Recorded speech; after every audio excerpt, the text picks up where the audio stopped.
Hey guys, SkittleRampage here. Welcome back to a new video. I do hope you're enjoying your day today. So today we have some new anime leaks and rumors going around of some pretty cool stuff. Now these are going to be shared over from these three accounts, so thank you so much to them. And as always guys, these are leaks and rumors, so nothing's officially confirmed until Funko does announce it. But there's always a strong chance we can see a lot of these. And of course, throughout the year, as we get more information, first looks and all that, I will keep you guys as updated as possible. So if you're new here, make sure to subscribe. Alrighty, so let's go ahead and ask the question of the day before we get started, which is, do you have a Funko Pop or character in your collection that's pretty annoying in their series, movie or whatever? And I'm gonna go with Zenitsu. He is pretty annoying in Demon Slayer for the most part. Okay, so we do have 4 anime licenses to talk about today.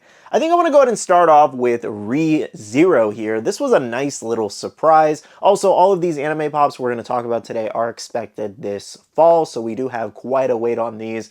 But again, some of these are going to be well worth it. So ReZero here, this does include characters like Subaru, we have Amelia with Puck, as well as Ram and Rem there. So this is an anime that I haven't watched just yet. Let me know in the comments if it is worth watching. It doesn't really seem like it would be my type based off the cover and some clips I've seen, but I mean, you never know. Sometimes with different animes, they turn out to be better than expected. Anyways, though, I think this is a great choice. It kind of shows that Funko is willing to branch off a little bit more and, try different animes at this point versus just hounding on One Piece, Naruto, Dragon Ball Z, My Hero Academia, all these different animes that they have just poured so many pops into, repeat variations, glow-in-the-dark, chases, metallic, flocked. They just keep going with it, not giving us too many new characters. So when I saw that this was expected this coming fall, I was like, okay, that's a nice little refresher, something different for once, for the most part. Make sure to let me know in the comments below, do you happen to be a ReZero fan, and are you excited for this announcement? The next anime choice we do have is Hunter x Hunter,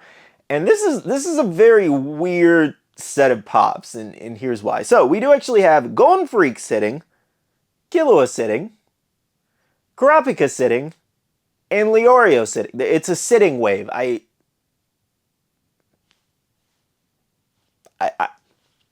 don't get this one. Like, when they were sitting, like, it was obviously very super serious, moments probably at the time in the series, in those specific episodes, but like, who thought this was a good idea, This just feels like one of those, like, noodle stopper situations of, like, the different figures that, they call noodle stopper. Here's some examples of what they are, if you don't know. But there's so many great characters in Hunter x Hunter that they haven't made yet. I don't know. I just work here. I don't know. By some chance, if this turns out to be cool, with how they look, I don't see any world where something like this is like, oh my gosh, I have to be excited for this Hunter x Hunter wave coming in the fall. Can you believe it? Can you believe they're sitting down? Can you believe they are sitting down? Give me 15. Okay, let me stop making fun of this wave. I feel really bad for Hunter x Hunter. I could probably name 15 different characters that deserve pops over whatever this wave is supposed to be. But it is what it is. Let me know in the comments below. Is this something you're interested in, or are you just scratching your head like me? Alrighty, so let's go and move on to some better things with One Piece here. So we're finally getting an Egghead arc wave. So I actually have to admit something about this.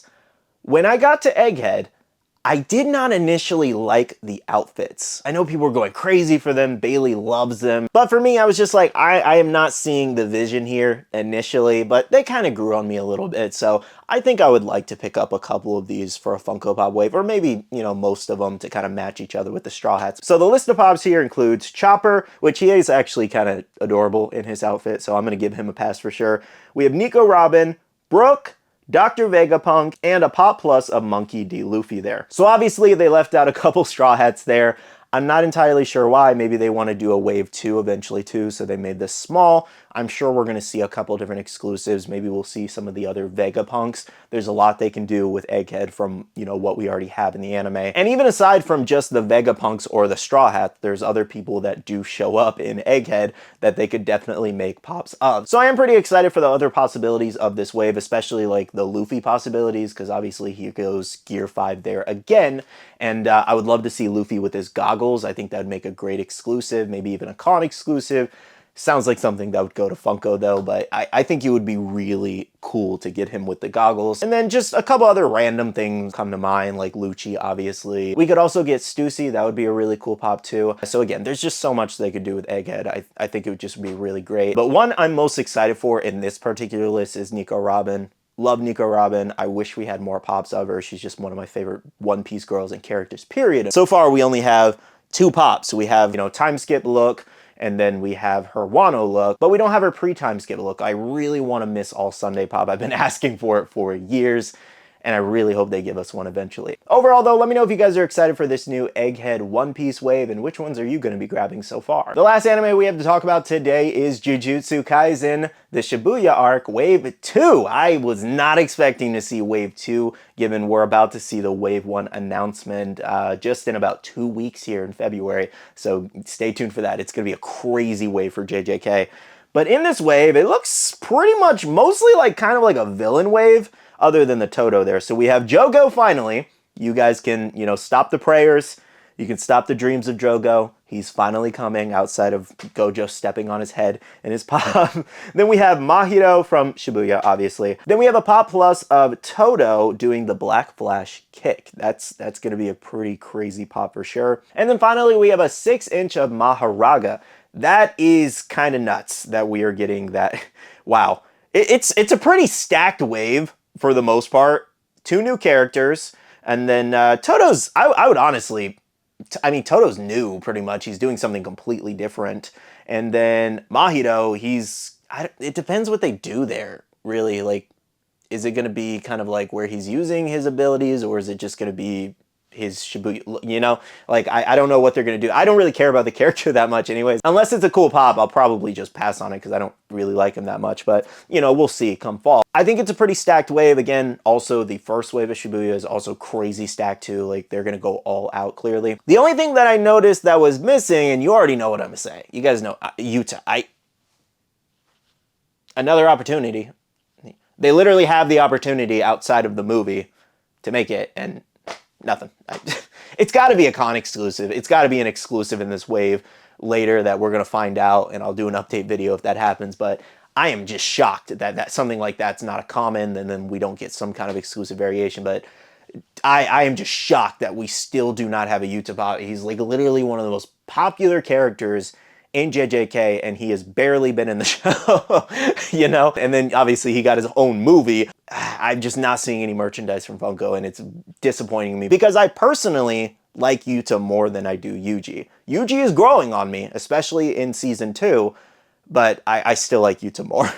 Okay, so that does cover the 4 anime licenses today that are getting new pops coming in fall of 2025. Did you guys see anything today that you are pretty excited for? Like I said before, I like that they're starting to pay attention to the other anime licenses that Funko has under their belt, and then starting to, do more and branch out like ReZero, because we have so many crazy things coming in 2025 of just new anime, and I wanted to give you guys a couple examples of that, of like Funko just finally branching out and doing other things. So of course we have Spy Family coming this year, which is going to be crazy. We also have Solo Leveling, which is not too far out. We have Kaiju number 8. That was probably another really quick one that they, are bringing pops for. A pretty interesting one was Ranma. I'm not entirely sure how this will sell personally, but again, they're kind of experimenting, I do feel like, with that one, so maybe it'll do really well. Big one is Frieren. I still feel they're very late to the game with that license in merchandise, but they are doing it at least. Another crazy new one, which was Sakamoto Days. We got the announcement like maybe a week after the first episode dropped, and that's unheard of with Funko. Usually they do not rush things like this. There's been few exceptions in the past with some other, fandoms like Squid Games. That was one of the ones where they rushed it out super quick, but a week after the first episode drops on Netflix, Sakamoto Days, and it's just nuts. And then another good example is them doing like Gundam pops. Like, we already have a wave 2 of Gundam pops coming later this year. It's just great to see that they're doing such older animes, and then a lot of the newer gen animes too. So I genuinely hope they keep up the pace here and continue to experiment with all of the great animes that are out there. And very quickly, I just want to take a minute or two more of your time today. I wanted to go over a couple random animes that I thought would just be great Funko Pops. We have Assassination Classroom here. A Kuro Sensei Pop I think would sell very well, even if the students didn't sell as well. I think that would be great, even as like a random con exclusive. Dr. Stone, I still think would do really well, especially a Senku Pop, and Tsukasa, I think both of those would be great. And we also have Berserk. That license feels like it's probably just really hard for Funko to get, and at the same time, there's a lot of just insane stuff that happens in Berserk. I haven't read it myself, but I've heard a lot of terrible things.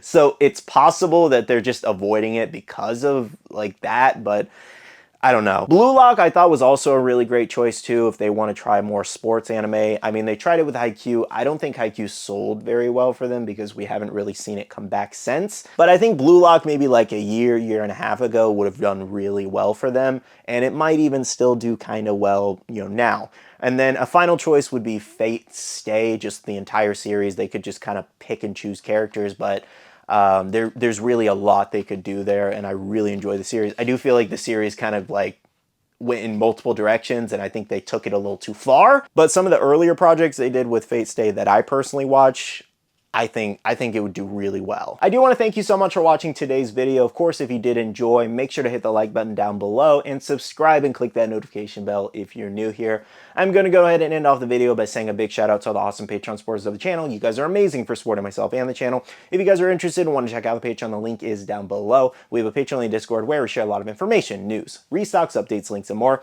And finally, make sure to follow me on all my social medias at SkittleRampage over on Twitter, TikTok, Instagram, and my Facebook page, so you can stay up to date. All right, love you guys. See you guys in the next one. See you guys later. Bye.